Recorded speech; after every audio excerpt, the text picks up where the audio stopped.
வாழ்க வையகம், வாழ்க வையகம், வாழ்க வளமுடன். சிந்தனையை, உடல்நலத்தை சீரமைத்து உய்வித்த குருவே வாழ்க. இன்று நாம் சிந்திக்க இருக்கும் தலைப்பு சும்மா இரு. இந்த சும்மா இரு என்ற வார்த்தையை நம்ம கேட்ட உடனே நமக்கு அனைவருக்கும் ஞாபகம் வருவதும் அருணகிரிநாதரும் முருகப்பெருமானும் தான், இல்லைங்களா? அப்போ இந்த சும்மா இரு சொல்லற அந்த முருகப்பெருமான் அருணகிரிநாதருக்கு சொன்ன ஒரு வார்த்தையே, அந்த மந்திரம், வார்த்தைன்னு சொல்லக்கூடாது, மந்திரம் எல்லா மகான்களுமே, இந்திய திருநாட்டில் தோன்றின எல்லா மகான்களுமே அந்த சும்மா இருந்து சொல்லற இருந்து தான் இறைநிலையை அடைஞ்சிருக்காங்க. அப்போ இறைநிலையை அடையிறதுக்கு பேஸ் என்ன அப்படின்னா சும்மா இரு. சும்மா இரு என்ற வார்த்தைக்கு தமிழில் பல அர்த்தங்கள் இருக்குது. சும்மா இருப்பா அப்படின்னா அமைதியாக இரு, ஆங்கிலத்தில் குவைட்னு சொல்லுவாங்க. கொஞ்ச நேரம் சும்மா இருந்துட்டு போகலாமே அப்படின்னா களைப்பாரி விட்டு லீஷராக இருந்துட்டு பொருள். அவரை பற்றி சும்மா சொல்லக்கூடாதுங்க, அவருடைய அருமை பெருமை என்று பொருள். அதாவது இம்பேக்ட். இது என்ன சும்மா கிடைச்சின்னு நினச்சியான்னு சொல்லும்போது இலவசமாக கிடைச்சின்னு சொல்லுவாங்க, ஃப்ரீ ஆஃப் காஸ்ட்டில். டேய் சும்மா கதை அளக்காதரா அப்படின்னா பொய் சொல்லாதே, டோன்ட் லை என்று சொல்லுவாங்க. இது சும்மா தான் இருக்குது, நீ வேணும்னா எடுத்துக்கோன்னா உபயோகமற்று இருக்குதுன்னு போயிருந்தோம், வித்தவுட் யூஸு. அவன் என்ன சும்மா கிண்டல் பண்ணுறான் என்ன அடிக்கடி அப்படின்னு சொன்னால் ஃப்ரீக்வெண்ட்லி அப்படின்னு அர்த்தம். போப்பா அவன் ஏதாவது சும்மா சொல்லிக்கிட்டே இருப்பான்னு சொல்லும்போது எப்போதும் என்று பொருள், ஆல்வேஸ். நீ எதுக்கு சொல்கிற, சும்மா தானே சொல்கிறன்னா தற்செயலான்னு சொல்கிறது, ஜஸ்ட் ஃபார். இந்த பெட்டியில் வேறு எதுவும் இல்லை, சும்மா தான் இருக்குதுன்னா காலியாக இருக்குது, எம்டியாக இருக்குதுன்னு அர்த்தம். சொன்னதையே திரும்ப திரும்ப சொல்லாத என்ன சொன்னால் மறுபடியும் பேர், ரிப்பீட்டட். ஒன்றும் இல்லாமல் சும்மா போகக்கூடாதுன்னு சொல்லும்போது வெறும் கையோடு போகக்கூடாதுன்னு சொல்லுவாங்க, பேர் ஹேண்டட். என்னப்பா செய்ய, சும்மா தான் இருக்கேன் அப்படின்னு சொல்லும்போது சோம்பேறித்தனமாக லேசினஸாக இருக்கான்னு அர்த்தம். அவன் சும்மா ஏதாவது உளருவாங்க அப்படின்னு சொன்னால் வெட்டியா, ஐடியலான்னு பேர். எல்லாமே சும்மா தான் சொன்னேன் என்று சொல்லும்போது ஜஸ்ட் ஃபார் ஃபன், விளையாட்டுக்கு சொன்னான்னு வரும். ஒரு தனி நபரை பொதுவாக ஈடுபடுறது ரெண்டு விஷயங்க. ஒன்று, அவனது உடல் எதையாவது செஞ்சுக்கிட்டு மும்முரமாக இருக்கும், அல்லது அவன் மனம் எதையாவது சிந்திச்சுக்கிட்டு இருக்கும். எப்போதாவது அவர் எல்லா தாக்கங்களிலிருந்து விடுபட்டு அவராகவே இருப்பார். எப்போதாவது அவர் அமைதி மற்றும் மகிழ்ச்சியின் இயல்பான இலையில் இருப்பாங்க. சிந்தனையற்றவராகவும் பேசாமலே இருக்கும்போது அவர் அமைதி மற்றும் அமைதியின் இயல்பான நிலையில் இருக்காருன்னு அர்த்தம். அவர் அமைதியாகவும் இருந்து தனது மனதை கரைத்து சும்மா இருத்தல் இருக்கும் இந்த நிலையை தான் அவரை சுவ விழிப்புணர்வுக்கு இட்டு செல்லும். இந்த சிறந்த நிலை தான் சும்மா இரு. மன அல்லது உடல் செயல்பாடு எதுவுமே இல்லாமல் இருக்கிறதுன்னு பேர். இப்போ நம்ம கோயிலுக்கெல்லாம் போனீங்கன்னா அந்த விக்கிரக சிலை நம்மளை கையை இப்படி காட்டும், இல்லைங்களா? அப்போ உங்களுடைய வாக்கும் மனமும் சும்மா இருந்தால் என்னை அடையலான்னு பேர். வெளியில் மனம் செல்லாமல் உள்நோக்கி தன்னில் நிலைத்தே சும்மா இருத்தலாகும். சப்தம் இல்லாமல் இருப்பது சொல்லற இருப்பதாகாது. பற்றற்ற செயலற்று ஏகாந்தத்தில் திளைப்பதே சொல்லற சும்மா இருப்பது. சும்மா இரு என்பதும் சுட்டிருந்த முதல்வனையுணரும் நாண நிட்டை என்பது தெளிவு. நான் எப்படி இருக்கிறோம்? மேலும் இருப்பதற்கு சிறப்பு முயற்சி எதுவும் தேவையில்லை. நம்ம ஆழ்ந்த உறக்கத்தில் இருக்கும்போது எதையும் செய்யாமல் அல்லது சிந்திக்காமல் இருப்பது ஒரு கலை அல்ல.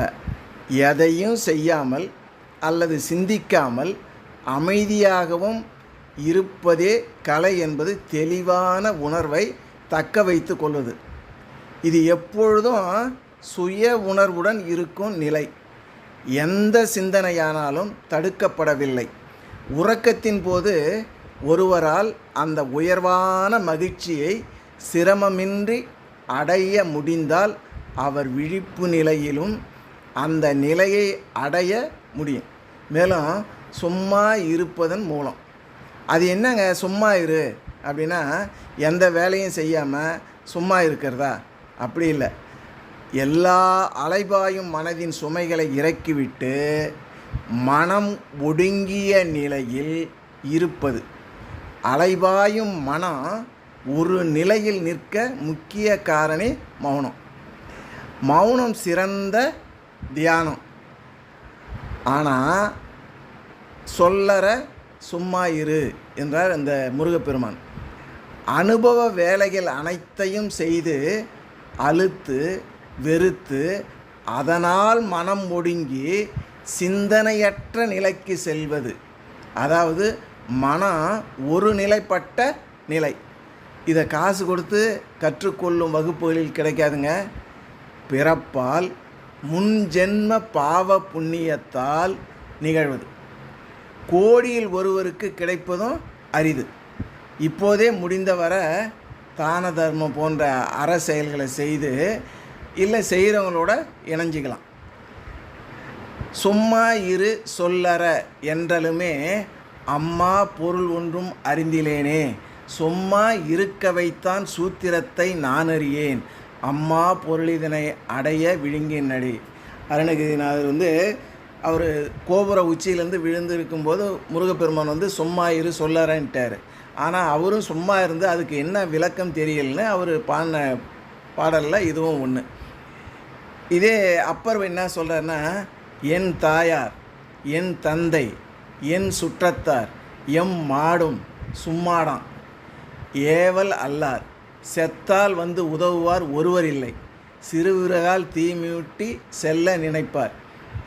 யார் எதை செய்தாலும் நான் சும்மா இருந்தால் தான் நான் இறைநிலையை அடைய முடியும், தாய் தந்தையோ சுற்றத்தாரோ யாரும் இது ஹெல்ப் பண்ண மாட்டாங்கன்னு அப்பர் பெருமான் சொல்கிறார். இதே வள்ளலார், இன்று வருமோ நாளைக்கே வருமோ அல்லது மற்றென்று வருமோ அறியேன் என் கோவே, துன்றும் அளவெம்மாயை அற்று வெளிக்குள் வெளிக்கடந்து சும்மா இரு சுகம்னு பாடுறாரு. இதே திருமூலர் திருமந்திரத்தில் ஒரு முகத்திற்கண் கொண்டு காண்கின்ற மூடர்கள் அகத்திற்கண் கொண்டு காண்பதே ஆனந்தம், மகட்கு தாய் தன் மணாளனோடு ஆடிய சுகத்தை சொல்லென்றால் சொல்லுமாறு எங்கனே அப்படின்றார். எப்படின்னா, இந்த ஆனந்தத்தை, இந்த சும்மா இருக்கிறத அவங்கவுங்க தான் உணர முடியுமே தவிர மற்றவங்க சொல்லி அதை உணர முடியாதுன்றதுக்கு அவர் திருமூலர் என்ன சொல்கிறாருன்னா, ஒரு மணாளனோட தாய் எப்படி இருந்தான்றதை ஒரு மகள்கிட்ட அவள் சொல்லி புரிய வைக்க முடியுமா? அதை அவள் அனுபவிச்சா தான் முடியுன்றதுக்கு தான் திருமூலர் இதை சொல்கிறார். இதே பத்திரகிரியார் சொல்லும்போது, ஆங்காரம் உள்ளடக்கி ஐம்புலனை சுட்டறுத்து தூங்காமல் தூங்கி சுகம் பெறுவது எக்காலன்னு பாடுறாரு. இதே மாணிக்க வாசகர் சொல்கிறாரு, வேண்டுவதற்க யாதொன்றும் இல்லை, வேண்டுவதையே நீ செய்வாய். தாய்மானவர் பாடுறாரு, சும்மா இறக்கும் திறம் அரிது, சொல்லும் பொருளும் அற்று சும்மா இருப்பதற்கே அல்லும் பகலும் என காசை பராமரிமே. இதை தான் நம்ம மகரிஷி சொல்லுவாங்க, சிந்தையை அடக்கியே சும்மா இருக்கின்ற சீரறிய செய்த குருவே, அந்த நிலை தனில் அறிவு அசைவற்று இருக்க பெரும் ஆனந்தம் பொங்குதங்கேன்னு சொல்கிறாங்க இல்லைங்களா? அதுதான் தாய்மானவர்னு சொல்கிறார். நமது மன அலைச்சூழலில் பீட்டா, ஆல்ஃபா, தீட்டா, டெல்டா என்ற 4 நிலையில் இருக்குது இல்லைங்களா? இந்த பீட்டா நிலையில் இருக்கிறது உணர்ச்சி நிலை.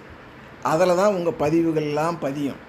அதுதான் ஒரு திரையாக ஒரு இறைவனை அடைய முடியாமல் இருக்கிறது. அதே ஆல்ஃபா, தீட்டா, டெல்டா நிலையில் சீராக அந்த வரிசைக்கிரமாக வந்தீங்கன்னா நீங்கள் இறைநிலையை உணர முடியும். அதுக்கு என்ன செய்யணும்? சும்மா இருந்து இந்த தியானம் மௌனத்துக்கு வழிவகுக்கும், மௌனம் தியானத்துக்கு வழிவகுக்குன்றது தான் அது சொல்கிறாங்க மகரிஷி. மனம் என்பது அலையாக இருக்குது.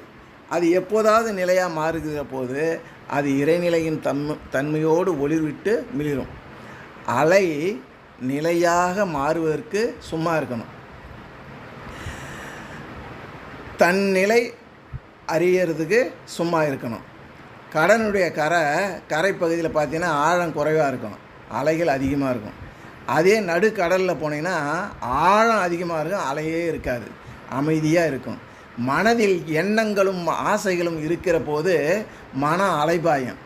மனம் ஓர்ம நிலையில் இருக்கும்போது கடல் அலை மாதிரி சென்ட்ரலில் இருக்கிற மாதிரி மன அமைதி அடைந்து இறைநிலையை உணர்வது தான் சும்மா இருப்பும் ஏகாந்த நிலை.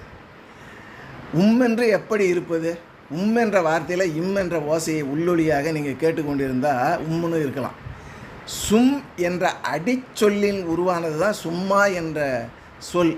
பழந்தமிழில் சும்மை என்ற சொல் ஓசை என்ற பொருளை உணர்த்துவதாக உள்ளது. இந்த சும்மைக்கும் சும் என்பதே அடிச்சொல். சேரநாட்டு மொழியில் என்ன சொல்லுவாங்க? மலையாளத்தில் சும்மா சும்மகன்னு சொல்லுவாங்க. கன்னடத்தில் சும்மெனன்னு சொல்லுவாங்க. கோலமி என்ற மொழியில் சுர்மின்னு சொல்லுவாங்க. நாய்க்கு என்ற இந்திய மொழியில் சுருமகன்னு சொல்லுவாங்க. பயின்று வருதல் ஆய்வாளர்களால் அடையாளப்படுத்தப்பட்டுள்ளது. சென்னை பல்கலைக்கழகத்தில் தமிழக பேரக முதலில் சுகமாக இருக்கின்ற வட சொல்லின் இடைக்குறைவாகவே சும்மா என்ற தமிழ்ச்சொல் உருவானதாக குறிப்பிட்டிருக்காங்க. இதே தாய்மானவர் எல்லாத்தையும் செஞ்சிடலாம், இதை ஒன்று தான் செய்ய முடியாதுன்றது அவர் பாடலில் சொல்லியிருப்பார். கந்தக மதக்கரியை வசமாக நடத்தலாம், கரடி வெம்புலி வாயையும் கட்டலாம், ஒரு சிங்க முதுகின் மேல் ஏறி செல்லலாம், கட்செவி எடுத்து ஆடலாம், வெந்தழலின் ரதம் வைத்தைந்து லோகத்தையும் வேதித்து விற்றுண்ணலாம், வேறொருவர் காணாமல் உலகத்தில் உலாவலாம், விண்ணவரையே கொள்ளலாம், சந்ததமும் இளமையோடு இருக்கலாம், மற்றொரு சரீரத்திடமும் புகுதலாம், சலமேல் நடக்கலாம், கணமேல் இருக்கலாம், தன்னிகரில் சித்தி பெறலாம், சிந்தையை அடக்கியே சும்மா இருக்கிற திறமது சத்தாகி என் சித்தமிசை குடிகொண்ட அறிவான தெய்வமேனு பாடுறாரு. கரடியை அடக்கலாம், சிங்கத்தை அடக்கலாம், தண்ணி மேலே நடக்கலாம், எல்லாத்தையும் பண்ணலாம், கூடு விட்டு கூடி பாயலாம். ஆனால் இந்த சும்மா இருக்கும் திறம் அரிதுன்னு சொல்லி தாய்மானவர் சொல்கிறார். நான் யார் என்ற கேள்விக்கு உபயமாக இருப்பது சும்மா இரு.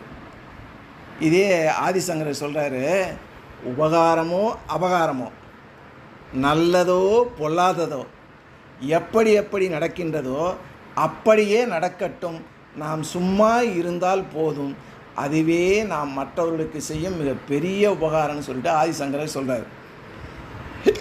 எப்போ ஒரு மனிதன் 100% செய்யும் ஒரு செயலில் ஈடுபடுகிறானோ அந்த செயலே தெய்வத்தன்மையாக மாறிடும்.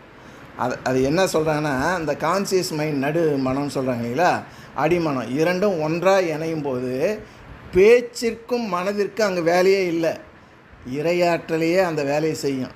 இதை தான் நம்ம முன்னோர்கள் சொல்லுவாங்க, செய்யும் தொழிலே தெய்வம்னு சொல்கிறாங்க. இந்த நிலையில் நீங்கள் சும்மா இருக்கிறீங்க, உங்கள் வேலையை கடவுள் செய்கிறார் என்று பொருள். இந்த நிகழ்வு தான் சும்மா இதுக்கு உதாரணம் சொல்லுவாங்க. நம்ம ஆரம்பத்தில் சைக்கிள் கற்றும்போது எப்படி பண்ணுவோம்? இப்படி ஆண் பேரை வளைப்போம், உடம்பு நெளியும், பிரேக்கு பிடிக்க தெரியாது, பெல் அடிக்க தெரியாது. அதுவே நீங்கள் நல்லா கற்றுக்கிட்ட பிறகு அந்த கற்றுக்கக்கூடிய அனுபவம் ஆழ்மனதில் பதிந்ததுனால நீங்கள் ஒரு கையை விட்டுட்டு போனாலும் எதிர்க்க எது வந்தால் பிரேக் அடிக்கிறது, பெல் அடிக்கிறது, இதெல்லாம் யார் செய்கிறதுங்க? அதுதான் அந்த வேலையில் 100% அந்த வேலையில் முழு ஈடுபாட்டோடு செய்யும்போது அந்த வேலையை இறைவன் செய்வாங்க, உங்களுக்கு வேலை இல்லைன்றது தான் இது இந்த நிகழ்வு சொல்கிறது. உலகில் மனிதன் அதிகமாக யாருக்கிட்டங்க பேசுகிறான்? மனசுக்கிட்ட தான்.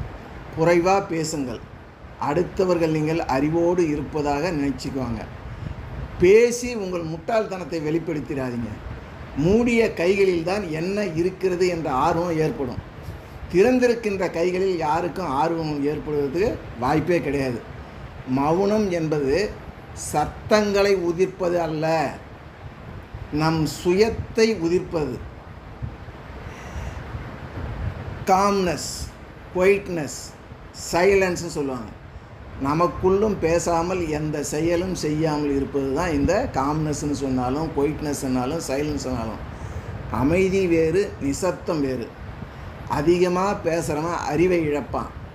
உங்களின் உள்ளத்தோடு பேசுங்க. சும்மா இருக்கும்போது நம்முடைய உண்மையுடன் சேர்க்கும், நமக்கு உண்மையை உணர வைக்கும். அமைதியாக பேசினா வார்த்தைகள் வலிமையாக இருக்கும். 12 ஆண்டு காலம் மௌனமாக இருந்தார் மகாவீரர். 14 ஆண்டு காலம் மௌனமாக இருந்தார் புத்தர். அப்படி இருந்து தான் அவங்க இறைநிலையை உணர்ந்து மக்களுக்கு அந்த அறநெறியை போதிச்சாங்க. நீங்கள் சும்மா இருந்தால் இறைவனுடைய ஆற்றலினால் அறிவினால் நிரப்பப்படுவீங்க. புரிந்து கொண்டதை நம் வாழ்வில் நடைமுறைப்படுத்தினால் நமது உள்ளத்தில் சமாதானம் வரும். நீ வெறுமனே இரு, நான் உன்னை நிரப்புவேன் என்று இயேசு பிரான் சொல்கிறதும் இதுதான் அர்த்தம். ரமண ஆசிரமத்திற்கு வந்த ஒரு ஆங்கில பெண்மணி எண்ணங்களிலிருந்து விடப்பட நான் என்ன செய்யணும்னு ரமணர்கிட்ட கேட்குறாங்க. அதிகமாக பேச மாட்டார் இல்லைங்களா ரமணர், சும்மா இரு அப்படின்ட்டார். அஷ்ரம மாலையில் ரமணர் சொல்கிறாரு, ஓ அருணாசலா, எந்த வார்த்தையும் பேசாமல் அமைதியாக இருப்பதன் முக்கியத்துவத்தை எடுத்துரைக்க விரும்பினீர்கள்.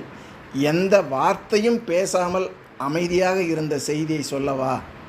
ஓ அருணாசலா, நீ உன்னுடைய பராமரத்தை காட்டி உன் அருளை பெற்று என் அறியாமையை நீக்கிவிட்டாய். இத்தனை அற்புதங்களையும் செய்துட்டு அதற்கு காரணம் நீ இல்லை என்பது போல் அமைதியாக இருக்கிறீங்க அப்படின்றாரு ரமணர். சும்மா இரு என்பது அமைதி நிலையை அடையும் நிலை. இது சும்மா இருப்பதா அல்ல கடமைகளை விட்டு ஓடுறதா என்று சொல்லி ஒரு கேள்வி வரும். இந்த கேள்விக்கு தெளிவான பதிலை தரும் ஒரு சம்பவங்க ரமண ஆசிரமத்தில் நடந்தது. மகாத்மா காந்தியின் சீடர் ஒருவர் ஆசிரமத்திற்கு வராரு. அங்கு ஒரு செயலற்ற தன்மையும் அமைதியை நிலவிதை கண்டார். அவர் பகவானை கேட்டார், நீங்கள் வெறுமனே உட்கார்ந்து கொள்வதற்கு பதிலாக ஏதாவது வேலையை செய்துக்கிட்டு இருக்கலாமா என்று சொல்கிறார். பகவான் மட்டும் சொன்னார், நான் இங்கே உட்கார்ந்துருக்கிறேன்னு யார் சொன்னது உங்கள்கிட்டன்னு கேட்குறாரு. அதே அன்பர் சில மாதங்களுக்கு பிறகு பிரான்சிஸுக்கு போகிறார். ஒரு சமூக நல நிறுவனத்தின் முன்னேற்றத்தை மதிப்பீடு செய்ய போகிறார். அவர் நிறுவனத்திற்குள் நுழைந்ததும் சீடரின் கவனத்தை ஈர்த்தது அங்குள்ள பிரதான மண்டபத்தில் முக்கியமாக காட்டப்பட்டிருந்த ரமண மகரிஷியின் படம். என்னத்துங்க இந்த படத்தை மாட்டி வச்சுருக்கீங்கன்னா அங்கே இருக்கிறவங்ககிட்ட விசாரித்த போது, எங்களுக்கு உத்வேகம் தரும் இந்த படம் இல்லாமல் நாங்கள் வேலையை செய்ய முடியாது என்று பதிலளித்தாங்க. அப்போ நேரில் இருந்து தான் ஆசீர்வதிக்கணும்னு இல்லை, அவங்க உலக மக்கள் என்ன என்றாங்களோ அந்த மகான்கிட்ட என்ன சொல்கிறாங்களோ அவர் இருந்த இடத்திலேயே இருந்து அவங்க சூக்குமமாக சுத்த வெளியில் இருந்து எல்லாருக்கும் பதிலளிப்பாங்கன்றது தான் இதுக்கு மீனிங். இதுதான் நான் உங்களோடு இருப்பேன் மகரிஷின்னு சொல்கிறாரு இல்லைங்களா. நீங்கள் என்னை நினைத்தால் உங்களோடு நான் இருந்து செயலாற்றுவேன் என்றதும் இதுதான் மீனிங். சூது ஒன்றும் இன்றி என்னை சும்மா இருக்க வைத்தாய், இது ஒன்றும் போதாதே இன்பம் பரவாமே. சூது ஒன்றும் இன்றி என்னை சும்மா இருக்க வைத்தாய், இது ஒன்றும் போதாதே இன்பம் பரவாமேன்னு தாய்மானவர் சொல்கிறார். இதே அருட்பிரகாச வள்ளலார் என்ன சொன்னான்னா, நான் எப்போது மாயா உலகத்திலிருந்து தப்பித்து மகிழ்ச்சியின் பரந்த வெளியில் என்னை கடந்து செல்வேன் என்று எனக்கு தெரியவில்லை. அமைதியாக இருப்பதன் மகிழ்ச்சி, அந்த நிலை எனக்கு எப்போது வரும்னு சொல்லிட்டு அவர் வேண்டார். அண்டர்ஸ்டாண்டிங் இஸ் விஸ்டம், அதை தாய்மன்னர் சொல்கிறார் இல்லைங்களா. புரிந்து கொள்வது தான் நானும் சொல்கிறது. நேற்று இருந்தது இன்றைக்கு இல்லைங்க, இன்று எல்லாம் புதிது, எல்லாம் வளர்ச்சியுடையது, எல்லாம் மாறுதல் உடையது. மாறுதலாக இருப்பவையெல்லாம் புதிது. நேற்று என்ற ஒன்று இல்லை, நாளை என்பது தெரியாது. இன்றே நிஜம்.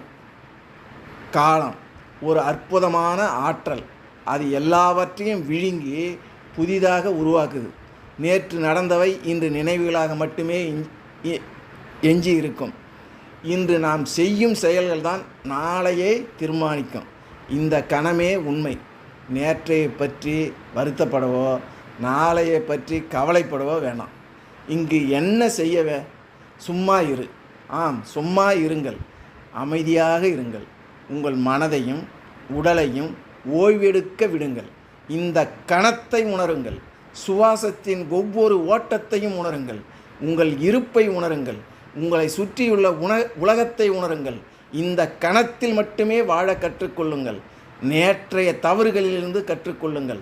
நாளைய சவால்களுக்கு தயாராகுங்கள். ஆனால் எப்போதும் இந்த கணத்தில் வாழ கற்றுக்கொள்ளுங்கள். ஏனென்றால் இதுவே உண்மையான வாழ்க்கை. இந்த கணத்தை அழகாக வாழ வாழ்த்துங்கள். வெளியில் மனம் செல்லாமல் உள்நோக்கி தன்னில் நிலைத்தலே சும்மா இருத்தலாகும். சத்தம் இல்லாமல் இருப்பது சொல்லற இருப்பதாகாது. பற்றற்ற செயலற்ற ஏகாந்தத்தில் திளைப்பதே சொல்லற சும்மா இருப்பது. சும்மா இரு சுகமாயிருக்கும் என்றால் மனம் உடல் இவற்றை சுகமாக இருந்தால் தான் நம்ம வாழ்க்கையில் சந்தோஷமும் மகிழ்ச்சியாகவும் இருக்க முடியும். உடல் துன்பப்பட்டதுன்னா உடலிலே நோய், மனதில் துன்பம் பட்டால் உள்ளத்தில் கலங்கன்னு மகரிஷி சொல்கிறாங்க. உடலும் மனமும் மகிழ்ச்சியாகவும் ஆரோக்கியமாகவும் இருப்பதற்கு எது தேவை? மனதின் தேவை மகிழ்ச்சி, இன்ப, அன்பு, ஆரோக்கியம், ஆனந்தம், அமைதி, பேரின்பம், நிறைவு. இது எல்லாமே எல்லா உயிரினங்களுக்கும் இயல்பாக இயற்கை அமைத்து கொடுத்துள்ளது. இதனை பிறருக்கு நாம் கொடுக்கவும் முடியாது, அவர்களிடமிருந்து பெறவும் முடியாது. காரணம், இவை இயற்கையால் படைக்கப்பட்டது. அதை விட்டுட்டு நான் இதனை உறவுகளிலும் உலக பொருள்களிலும் தேடுறோம். இதனால தான் இவைகள் நமக்கு கிடைக்கிறதில்லை. இதனால் கிடைப்பது நீடித்த சுகமும் இல்லை, நிலைத்த சுகமும் இல்லை, சிற்றின்பந்தான். நீடித்த நிலைத்த சுகத்தை அனுபவிக்க உன்னுள்ளே நீ கடந்து சென்று சும்மா இருந்தலே இவை அனைத்தும் கிடைக்கும். உடல் தேவைகளை மனம் தன் தேவைகளாக நினைப்பதால் மேலே சொல்லுது எதுவும் நமக்கு கிடைக்கல. மனிதனின் அடிப்படை தேவை என்னன்னா உணவு, உடை, இருப்பிடம். மகரிஷி சொல்லுவாங்க இல்லைங்களா, வாழ்க்கை தத்துவத்தில் தேவைகள் 3, காப்புகள் 3. இவை யாரும் அனைத்து உயிரினங்களுக்கும் பொதுவானது. அறநெறிகள் 3, அறிவின் வளர்ச்சிப்படிகள் 3, இவை மனிதனுக்கு மட்டும்தான் உண்டு. காரணம், இது எந்த விலங்கினமும் அதனுடைய வாழ்க்கை நெறியிலிருந்தும் இயற்கையிலிருந்தும் மாறுபட்டு செயல்படுவதில்லை. அதனால் அதற்கு அறநெறிகள், அறிவின் வளர்ச்சிப்படிகள் இல்லை. ஈகை என்பது மனிதனுக்கு மட்டுமே. காரணம், பறித்துண்ணுதல், பிறர் வாழும் சுதந்திரத்தை பறித்தல், இவற்றை செய்வது மனிதன் மட்டுமே. அதனால தான் கர்ம வினை இவனுக்கு உண்டாகுது. இதை போக்குவதற்காக தான் ஈகை செய்து செயல் திருத்தம் அடைந்து கர்ம வினையை போக்கி இறைநிலையை அடைகிறான். இயற்கையில் அமைந்துள்ள துன்பங்கள் 3. உடலில் தேவையான இந்த பசி, தாகம், வெப்பத்தட்ப வேறுபாடு, உடல் கழிவுகளின் உந்து வேகம். இந்த துன்பங்களை பிறருக்கு கொடுக்கவும் முடியும், பிறரிடமிருந்து வாங்கவும் முடியும். காரணம், இவை நம்மால் உருவாக்கப்பட்டது. இதனால தான் மகரிஷி அவர்கள் 2 ஒழுக்க பட்பாட்டில் நான் எனது வாழ்நாளில் யாருடைய உடலுக்கும் மனதுக்கும் துன்பம் தரமாட்டேன், அது உங்ககிட்ட இருப்பாக இருக்கிறது. துன்பப்படுபவர்களுக்கு என்னால் முடிந்த உதவிகளை செய்வேன், இது செயல். துன்பம் கொடுக்காமல் இருக்கிறது இருப்பு, துன்பப்படுறவனுடைய செயலை போக்குறது இயக்கம். இருப்பும் இயக்கத்தையும் 2 ஒழுக்க பண்பாட்டில் மகரிஷி எப்படி வச்சுருக்காரு பாருங்கள். எண்ணம் சொல் செயலால் தனக்கோ பிறருக்கோ உடலுக்கோ மனதுக்கோ தற்காலத்திலோ பிற்காலத்திலோ துன்பம் விளைவிக்காத செயல் ஒழுக்கம். இந்த இயற்கை தேவையை தேடும்பொழுது அளவு முறை மீறி துன்பத்தை உருவாக்கிறோம் நாம். அதனால் நம்முடன் உள்ள அமைதி, அன்பு, ஆரோக்கியம், மகிழ்ச்சி, ஆனந்தம், இன்பம் அனைத்தும் நம்முள் உள்ளதை நமக்கு தெரியாமல் தொலைச்சிட்றோம். அதனை பெறுவதற்கு நாம் முயற்சி செய்ய வேண்டும். எதில் முயற்சி செய்யணும்? நமது இயற்கை தேவையான பசி, தாகம், வெப்பத்தட்ப வேறுபாடு, உடல் கழிவுகள் வெளியேறுதல மனதின் படிநிலையிலான உணர்ச்சி, தேவை, முயற்சி, செயல், விளைவு, அனுபவம் இந்த 7 மயங்கிடுறோம். இதற்கு அடுத்து சொன்னார் பாருங்க, ஆராய்ச்சி தெளிவு முடியல. இதுக்கு வந்தால் தான் நமக்கு நலம் கிடைக்கும். மகரிஷி கூறிய இயற்கை தேவையை அளவு முறையோடு விழிப்புணர்வோடு நாம் பூர்த்தி செய்துட்டுனா நமக்கு இயற்கையால் படைத்துள்ள எங்கும் நிறைந்துள்ள இன்பம், மகிழ்ச்சி, அமைதி, ஆனந்தம், ஆரோக்கியம், நிறைவு, பேரானந்தம் அனைத்துமே நமக்கு கிடச்சிடும். இன்பத்தை, ஆனந்தத்தை, அமைதியை, நிறைவை, ஆரோக்கியத்தை தேடி நம்ம எங்கேயும் அலைய வேணாம். மகரிஷி கூறியது போல இயற்கையின் தேவையான பசிதாகம், தட்பவெப்ப வேறுபாடு, உடற்கழிவுகளின் உந்துவேகம் இவற்றை அனுபவத்தில் துன்பம் இல்லாமல் இருந்தாலே நீங்கள் என்றைக்கும் நலமாக மகிழ்ச்சியாக இருக்கலாம். எல்லா கலைகளையும் சேர்த்து தான் செய்ய முடியும். ஆனால் சிற்பக்கலையை மட்டும்தான் தேவையில்லாத நீக்கி தான் செய்ய முடியும். அதனால தான் கோயில்களில் மூலவர் கற்சிலையாக உள்ளது. அங்கே உள்ளவர்கள் கோயிலுக்கு வரவங்கிட்ட என்ன சொல்லணும் தெரியுங்களா? தேவையில்லாத அருகுணங்களை நீக்கி விடுங்கள், நீங்களும் கருவறையில் உள்ள மூலவர் போல் ஆகலான்னு சொல்லணும். யார் சொல்கிறாங்க நமக்கு? கோயிலுக்கு போகிறவங்களுக்கு குள்ளசாமியார் தெரியும். நமக்கு பாரதிக்கு நாணத்தை கொடுத்தவர் தனது முதுகில் அழுக்கு மூட்டையை சுமந்து கொண்டு வராரு. அதை பார்த்துட்ட பாரதியார், ஏன் இந்த அழுக்கு மூட்டையை சுமந்துக்கிட்டு போகிறீங்க, போய் போட்டு குளிச்சுட்டு வாங்கன்றார். உடனே குள்ளசாமியார் அந்த அழுக்கு மூட்டையை தூக்கி எரிஞ்சிட்டு, பாரதி, என் முதுகில் உள்ள அழுகு மூட்டை கீழே போட்டேன், உன் உள்ளத்தில் இருக்க அழுகு மூட்டை நீ எப்போ போட போகிற அப்படின்னு பாரதியார் பார்த்து கேட்ட உடனே பாரதியார் ஒரு காலில் விழுந்து வணங்கி என்னை சிஷியனாக ஏற்றுக்கிட்டுங்கன்னார்.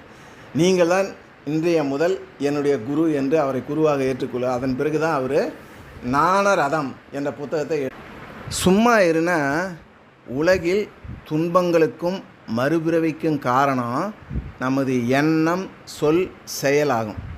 நமது எண்ணம் சொல் செயல்களின் பதிவு தான் நமது விதியாக அடுத்த பிறவியாகிறது. நல்லவை செய்தால் நன்மையும் தீயவை செய்தால் தீமையும் அனுபவிக்கிறோம். இதுதான் நமது பழைய வினை புது வினை ஆகும்.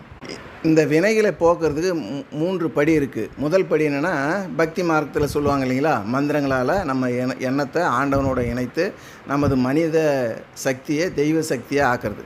2வது படி புருவ மத்தியில் உள்ள தெய்வத்துடன் நான் எனும் நமது எண்ணத்தை 2 கலக்க செய்வது. எண்ணம் சொல் செயல் தூய்மையாகி பாவம் படாமல் பார்த்துக்கிறது, நம்ம ஆக்கினை தவம் செய்கிறதுன்னு வச்சிங்களேன். 3வது படி என்னது? தியானத்தின் இறுதிப்படி தான் எண்ணமற்ற நிலை. எண்ணமற்ற நிலையில் பதிவுகள் ஏதும் ஏற்பட வழியில்லை, எனவே விதியும் உண்டாக வழியில்லை. எண்ணமற்று சும்மா இருக்கும்போது தான் நான் எனும் ஆணவம் எழ இடமில்லை. இதுவே சொற்பதம் கடந்த உயிரிய மெய்ஞான நிலை, நிட்டைக்கு வழிவகுக்கும் நிலை.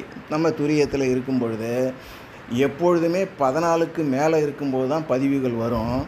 14க்கு கீழே நம்ம மன அலைச்சூழல் குறையும் பொழுது நிலைத்தது எது, நீடித்தது எது, நிலையற்றது எது, இன்பம் தரக்கூடியது எது, துன்பம் தரக்கூடியது எது, நல்லது எது, கெட்டது எதுன்னு செய்யக்கூடிய அந்த விழிப்புணர்வு வந்துடுறது தான் அந்த இறுதிப்படி.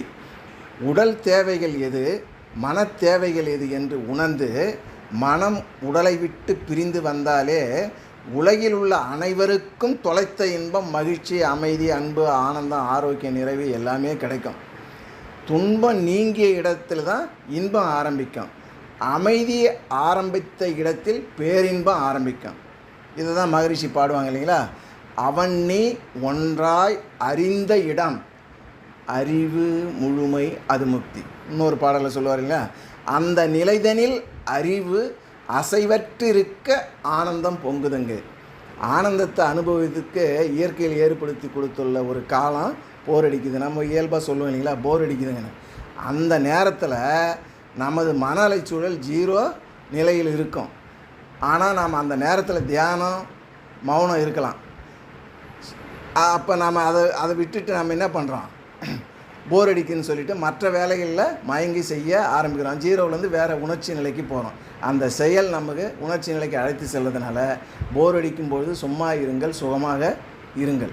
இதுவரை சேகரித்த கற்ற அறிவு சார்ந்த கருத்து மூட்டைகளை தூரமாக வைத்துவிட்டு எண்ணங்கள் வரும் போகும். வந்தால் என்ன, போனால் என்ன, நான் யார் என்பதை நாமே உணர நம் வீட்டிற்குள் நாம் நுழைய எந்த தத்துவ சுமைகளும் தேவையில்லை. தூக்கி எறியுங்க. மனம் அமைதியாக ஓய்வாக இருக்கும்பொழுது அதுவே தன் மூலத்தை நோக்கிய பாதையில் இயல்பாக பயணிக்க ஆரம்பித்திடும். இதுதான் தாய்மானவர் சொல்லுவார் இல்லைங்களா திருமூலர், திகைக்கின்ற சிந்தையில் சிங்கங்கள் 3, திகைக்கின்ற சிந்தையில் சிங்கங்கள் 3, நகைக்கின்ற நெஞ்சுக்குள் நரிக்குட்டி 4, வகைக்கின்ற நெஞ்சினுள் ஆணைகள் 5, பகைக்கின்ற நெஞ்சுக்குள் பால் 2. என்ன மீனிங்னா, சும்மா இரு என்று ஆண்டோர் சொல்கிறாங்க. நம்ம மனதில் சிங்கம், புலி, கரடி, யானை, நரி போன்ற மிருகங்கள் உலாவி கொண்டு இருக்குது. நம் மனமாகிய காட்டில் காமம், வெகுளி, மயக்கம் என்ற 3 சிங்கங்கள் இருக்குது. மனம், புத்தி, சித்தி, அகங்காரம் என்ற 4 நரி இருக்குது. பல்வேறு ஆசைகளில் நம்மை கொண்டு சேர்த்து அலைபாய வைக்கும் ஐம்பொறிகளாகிய யானைகள் இருக்குது. இது ஆணவம், மலம் என்ற குற்றங்களில் நம்மை கொண்டு சேர்க்கும். அந்த விலங்குகளை அடக்க முதலில் மன அடக்கம் தேவை என்பது தான் திருமூலர் இந்த பாட்டில் அழகாக சொல்லியிருக்காரு. இந்த பிரபஞ்சத்தில் நமக்கு 2 விதமான பிறப்பை சொல்லியிருக்காங்க. ஒன்று, தாய் தந்தையின் சேர்க்கையினால் கரு உண்டாகி தாயின் கருவறையில் இருந்து பிறப்பது. குருவின் மூலமாக பிறப்பது ஒரு பிறப்பு. எவர் ஒருவர் தன் வாழ்நாளில் குருவை அடைகிறாரோ அவர் துதஞ்சன். துதஞ்சன்னா 2 பிறப்புங்க. சமஸ்கிருதத்தில் சொல்கிறாங்க. எந்த உயிரினம் முட்டை வைத்து பிறப்பு அடைகிறதோ அவையெல்லாம் 2 பிறப்பு அடைகிறது. தாயினுடைய வயிற்றிலிருந்து முட்டையாக ஒரு பிறப்பு, முட்டையிலிருந்து குஞ்சாக வெளிவருவது மற்றொரு பிறப்பு. இதுதான் துதஞ்சன்னு சொல்லுவாங்க. அதுபோன்று தாயின் கருவறையில் இருந்து பிறப்பது நாம் ஒரு பிறப்பு.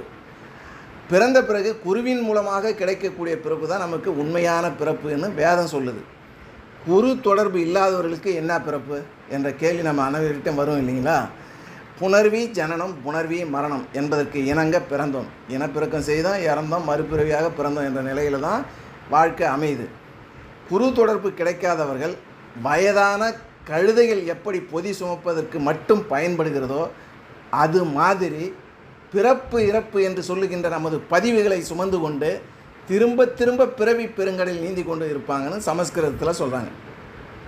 மௌனத்தை எடுத்துக்கிட்டிங்கன்னா 3 வாக்கு மௌனம், கருவி மௌனம், மகா மௌனம்னு சொல்லுவாங்க. வாக்குன்னா நீங்கள் மௌனத்தில் உட்காந்துருக்கும்போது வாக்கு பேசக்கூடாது, செய்கை காட்டக்கூடாது கருவியால்.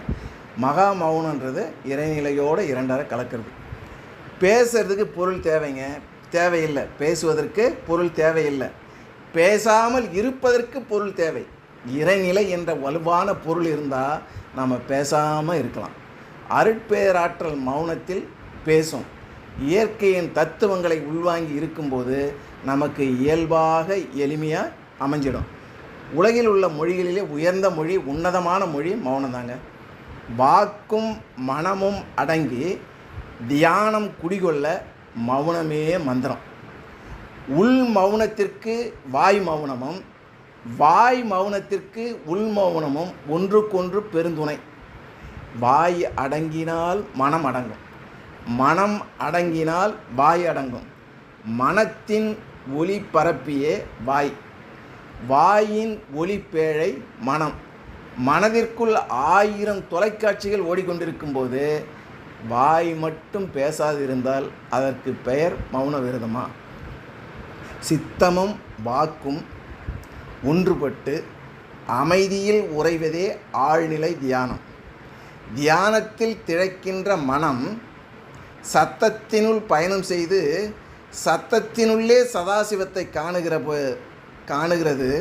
பேசா அனுபூதி பெற்று மனம் தியானத்தில் ஆழ்ந்து மன ஓசை அடங்கும்போது சித்தத்தினுள்ளே சிவலிங்கம் கண்டு ஒளியினுள்ளே ஓங்காரம் கேட்கும். இதன் பயனாக அண்ட அருள் வெளியில் இருந்து பிறந்த ஆத்மா ஆனந்தத்தை அனுபவிக்கும்.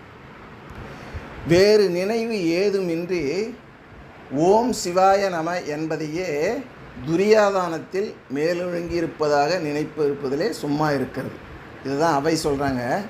உடம்பினை பெற்ற பயனாவது எல்லாம் உடம்பினில் உத்தமனை கான். தேக பலத்தை போல மனோபலமும் மௌனமும் பயிற்சியால் பெற முடியும்னு சொல்கிறாங்க. தாய்மானவர் சொல்கிறாரு, மோனம் தரும் நாணமூட்டி எனக்கு வாட்ட ஆனந்த வாழ்க்கை அருளாய் பராபரமே. சொல்லால் மொழியில் சுகமில்லை, ஆகையால் மௌனியாம், சும்மா இருப்பதே சுகம். சங்கிலி சித்திர சொல்கிறாரு, தீர்த்தம் ஆடி குளித்தாலும் தேவாலயங்கள் சுற்றி வந்தாலும் முக்தி தரிசனம் செய்தாலும் நாலாம் வானம் உண்டோ சொல் ஆனந்த பெண்ணே. மௌனம் எங்கே இருக்குது? கிருஷ்ணர் சொல்கிறாரு பகவத்கீதையில், புருவமத்தின் நடுவே உள்ளதுன்னு சொல்கிறாரு. சிவவாக்கியர் சொல்கிறாரு, வித்திலே முளைத்த ஜோதி வில் வளைவ மத்தியில் உச்சியிலே ஒளிவதாகி மௌன தெய்வம் ஒன்று உள்ளதுன்னு சொல்கிறாங்க. பதஞ்சலி முனிவர் சொல்லும்போது, பேசாத மௌனம் என்ற பிரம்மவித்தை பிடர வழி கண் திறந்து பிரகாசிக்குன்னு சொல்கிறார். கஞ்சமலை சித்தர் சொல்லும்போது, ஓடி திரியும் கருத்து அதை ஓடாமல் கூட்டி பிடித்திருந்து நாடிக்கொண்டு அம்பை பொறுத்து அப்படின்னு சொல்கிறாங்க. காஞ்சி பெரியவர் சொல்லும்போது, வாக்கு மனம் கைகால் இவற்றால் பாவங்கள் செய்யாமல் இருக்கிறது. கண்ணதாசன் சொல்கிறார் ஒரு பாடலில் சொல்லும்போது, மௌனத்தில் விளையாடும் மனசாட்சியே 1000 நினைவாகி ஆனந்த கனவாகி காரியம் தவறானால் கண்களில் நீராகி மௌனத்தில் விளையாடும் மனசாட்சின்னு சொல்கிறார். அகத்தியர் சொல்லும்போது என்ன சொல்கிறார் பாருங்கள், மனமது செம்மையானால் மந்திரம் ஜெபிக்க வேண்டாம், மனமது செம்மையானால் வாயுவை உயர்த்த வேண்டாம், மனமது செம்மையானால் வாசியை நிறுத்த வேண்டாம், மனமது செம்மையானால் மந்திரம் செம்மையாமேன்னு சொல்கிறாங்க. இதே மகரிஷி 2 பாடல்கள் சொல்கிறாங்க.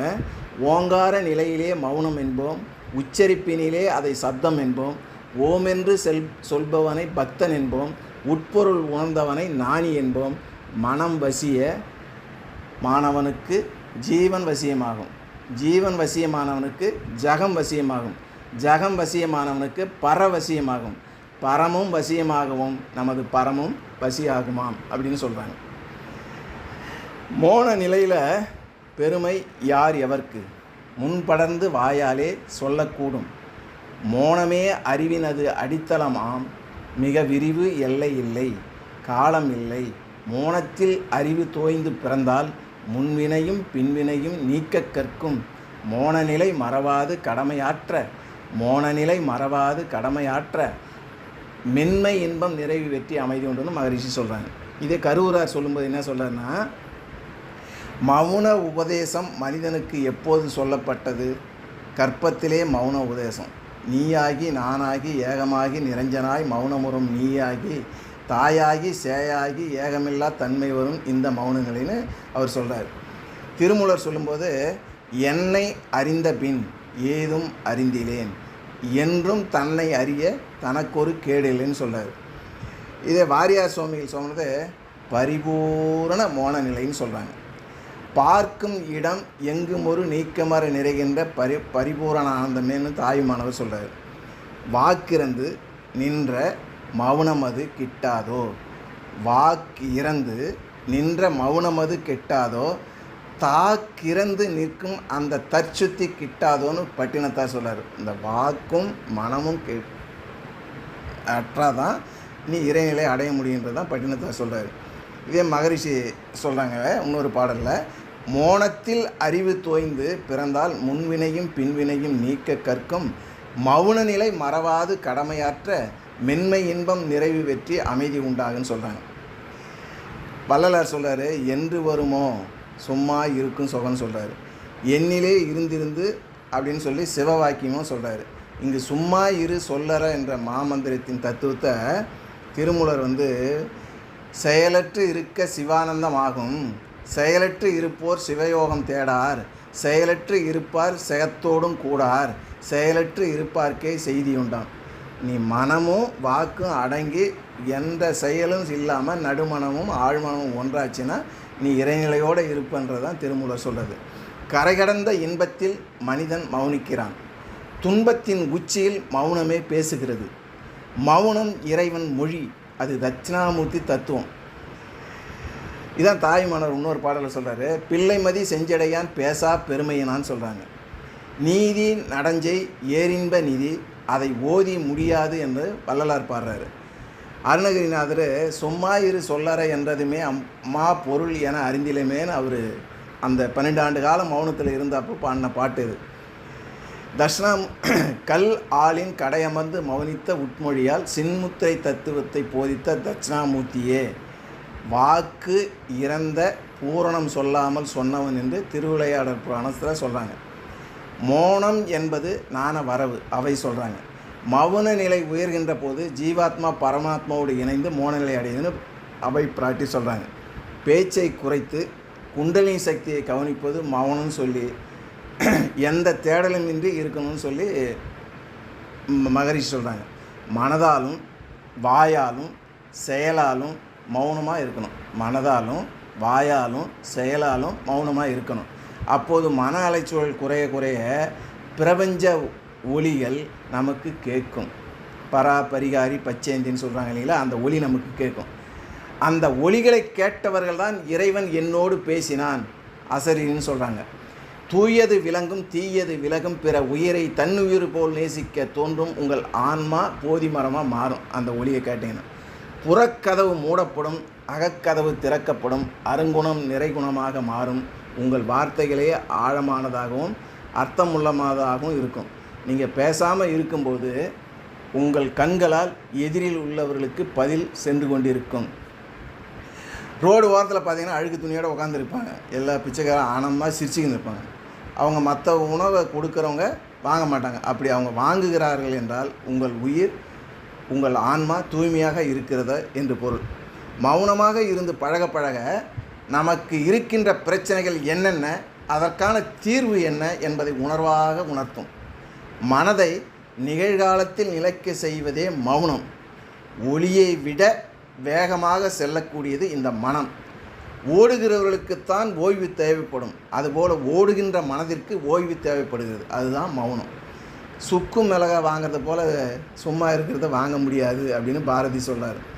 உடலை பட்டினி போட்டு உடல் ஆரோக்கியத்தை மேம்படுத்துவதைப் போல மனதை பட்டினி போட்டு எண்ணத்தை மேம்படுத்த வேண்டும். அப்படி மேம்படுத்துவர்கள் மட்டும்தான் ஆன்மீகத்தில் மேன்மை அடைஞ்சிருக்காங்க. நீங்கள் மௌனத்தை அடைகாத்து விட்டு பிறகு பேசத் தொடங்கினால் உங்களுடைய ஒவ்வொரு சொல்லும் மகத்துவமிக்கதாக இருக்கும். எப்படி பசியோடு இருப்பவனுக்கு ஒவ்வொருவருக்கும் உணவு இனிப்பாக இருக்கிறதோ, தாகத்தோடு இருப்பவனுக்கு ஒவ்வொரு துளி நீரும் இனிமையாக இருக்குதோ, நீங்கள் மௌனமாக இருந்துவிட்டு பேசத் தொடங்கினால் உங்கள் சொற்கள் வெளியே வந்து விழுகின்ற பூனைக்குட்டிகளாக இருக்காது. ஒரே ஒரு சொல்லாக இருந்தாலும் அது யானைக்குட்டியாக தான் வந்து விழும். சொற்கள் அவ்வளவு சக்தியும் ஆற்றலும் வாய்ந்ததாக இருக்கும். இங்கே பேசுபவர்கள் தான் பிரபலமாகறாங்க. மௌனமாக இருப்பவர்களை யாரும் மதிக்கிறது கிடையாது. பேசுபவர்களை தான் உலகம் பார்க்குது. பேசி பேசி தான் ஹிட்லர் ஜெர்மனியை கைப்பற்றினார். மௌனம் போற்று. அமைதியாக இருப்பவர்களின் மௌனத்தை நாம் போற்ற வேண்டும் என்று சொல்கிறார் பாரதியார். புத்தரும், அதாவது மகான்கள் ஒவ்வொருத்தங்களோட ஒருத்தங்க நேருக்கு நேர் பேசினாங்கன்னா பேச மாட்டாங்க. இதை தான் சொல்கிறாங்க. புத்தரும் மகாவீரரும் ஒரே காலத்தில் வாழ்ந்தவங்க. இருவரும் ஒரு நேரத்தில் சந்திக்க நேர்ந்தது. இருவரும் எதுவும் பேசலை, பிரிஞ்சு சந்தித்தாங்க.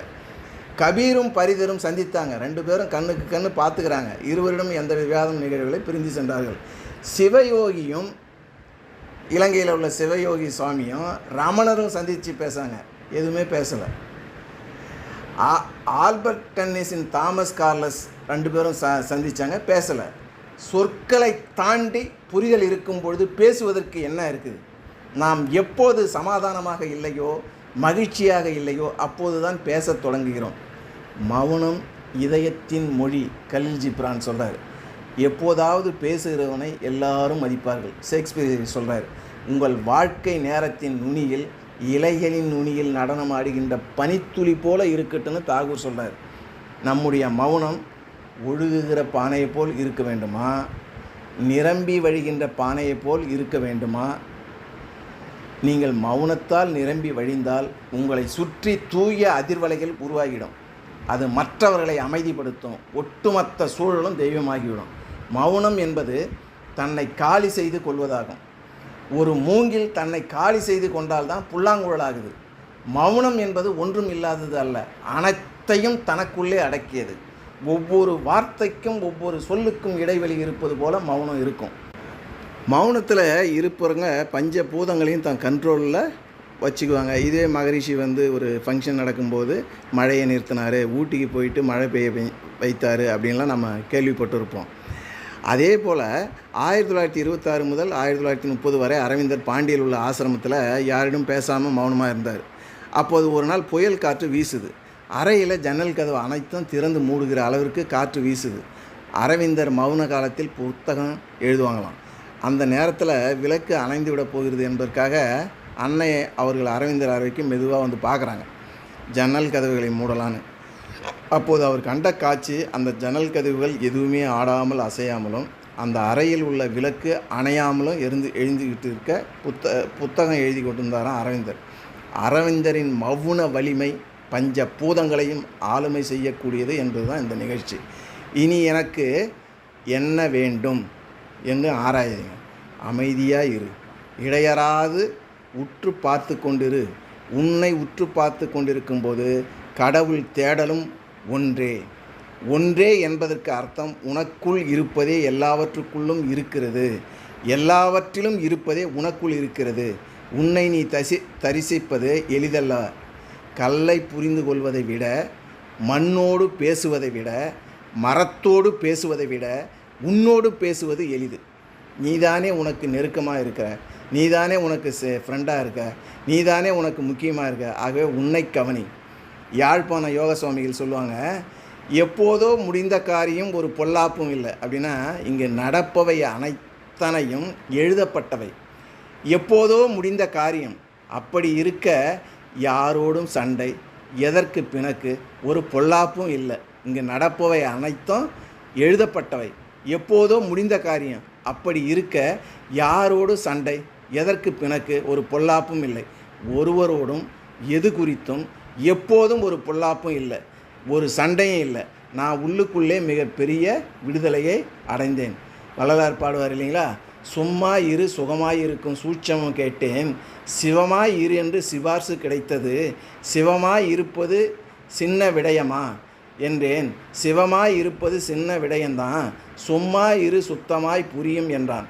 அசைவுறு மனமே அந்நிலை என்பது, மனமது முடங்கினால் சிவமது இயங்கும், மனமது இயங்கினால் சிவமது முடங்கும். செயலை என்றும் செவ்வனே செய்திடு, மனதில் மட்டும் சும்மா இரு, சுகம் கெட்டிடும் சுதந்திரம் பெற்றிடுவாய் அப்படின்னு பாடியிருக்காரு. ஒருமையுடன் இன்னொரு பாடலில், ஒருமையுடன் எனது திரு மலரடி நினைக்கின்ற உத்தமர்தம் உறவு வேண்டும், உள்ளொன்று வைத்து புறமொன்று பேசுவார் உறவு கலவாமை வேண்டும், பெருமை பெறும் எனது புகழ் பேச வேண்டும், பொய்மை பேசாது இருக்க வேண்டும்னு பாடுறாங்க.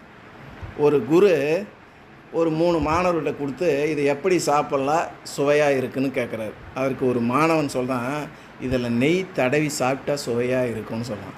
2வது மாணவன் சொல்கிறான், இதில் வெண்ணெய் தடவி சாப்பிட்டா சுவையாக இருக்குன்னா. இன்னொரு மாணவன் சொல்கிறான், இதில் தேனை கலந்து சாப்பிட்டா சுவையாக இருக்குன்னு சொல்கிறான். இன்னொரு மாணவன், இதில் பாலை கலந்து சாப்பிட்டா சுவையாக இருக்கும். இதை கேட்டுக்கிட்டு இந்த குருவின் சீடர் சொல்கிறாரு, இந்த ரொட்டியை பிறருக்கு பகிர்ந்து கொடுத்து சாப்பிட்டா தான் இந்த ரொட்டி சுவையாக இருக்குன்றார்.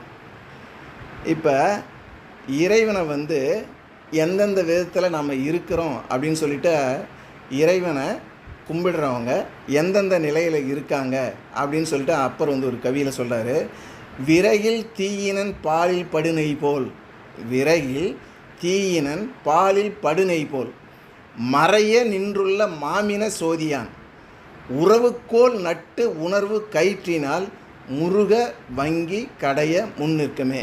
இந்த விறகுன்னு சொல்கிறது அரணிக்கட்டை. அந்த காலத்தில் அரணிக்கட்டையை ஒரு 2 கட்டையை தீச்சிங்கன்னா அதுலேருந்து நெருப்பு வெளியே வருமா. அரணிக்கட்டையில் தீ இருப்பதும் பாலினில் நெய் இருப்பதும் நமது கண்களுக்கு நேரே தெரியாது. அரணிக்கட்டையை கடைந்தால் தான் தீ ஏற்படும். பாலினை தயிராக மாற்றிய பின்னர் மத்தினை கொண்டு அதனை கடந்தால் தான் வெண்ணெய் கிடைக்கும். சாணை தீட்டப்படாத மாணிக்கங்கள் பிரகாசமாக இருப்பதல்ல, பட்டை தீட்டப்பட்ட பின்னர் தான் மாணிக்கங்கள் மிகுந்த ஒளியுடன் பிரகாசிக்குது. அதை மேலே சொன்ன பொருள் போல் இறைவனும் மறைஞ்சி இருக்கார். பாலில் நெய் இருக்கிறது மாதிரி, மாணிக்கக்கல் வெளிச்சம் இருக்கிற மாதிரி, கட்டையில் தீ இருக்கிற மாதிரி உள்ளே இருக்கார். தகுந்த முறையில் அவனை அறிந்து கொண்டு அவனை வழிபட வேண்டும்னு அப்பர் பெருமான் இந்த பாடலில் சொல்கிறார். நிதானமே பிரதானம் என்பது பொது விதி. அவசரம் சைத்தானுடைய பண்பு. இதில் எதில் அவசரப்பட வேண்டும், எதில் அவசரப்படக்கூடாது என்று யோசித்து செயல்படுவது தான் புத்திசாலித்தனம். மனிதனும் தலைகீழாக இருக்கான். நல்லவற்றில் நத்தை போன்றும் மெதுவாகவும், தீயவற்றில் எலியை போன்று அவசரமாகவும் செயல்படுறான். மனிதர்களின் நன்மைகளை கோருவதில் எந்த அளவு அவசரப்படுகிறார்களோ அந்த அளவு மனிதர்களுக்கு தீங்கிழைப்பதில் இறைவனும் அவசரம் காட்டினான்னா அவர்களின் செயல்பாட்டுக்கு என்றைக்கே முடிக்கப்பட்டு இருக்கும். நம்ம மறுபிறவி எடுத்துக்கிட்டு இருக்க மாட்டோம். அதனால் யாருக்கு எந்த நேரத்தில் அவர் செய்த செயலின் விளைவுபடி அவருக்கு எந்த நேரத்தில் கொடுக்கணுமோ அதை கொடுத்து நம்மளை நல்வழிப்படுத்துறது தான் இறைவனுடைய அன்பும் கருணையும். இதுகாரும் இந்த சிந்தனை உரையை சும்மா இருப்பதற்கு மூலம் தவமும் மௌனமும் என்ற சிந்தனை உரையை கேட்டு மகிழ்ந்த இருபால் மெய்யன்பர்களையும் வாழ்த்தி, சும்மா இருந்து இறைநிலையை அடைய மௌனமும் தவமும் இருந்து இறைநிலையை அடைய வழி செய்வோமாக என்று கூறி உங்களிடம் இருந்து விடைபெறுகிறேன். வாழ்க வையகம், வாழ்க வையகம், வாழ்க வளமுடன்.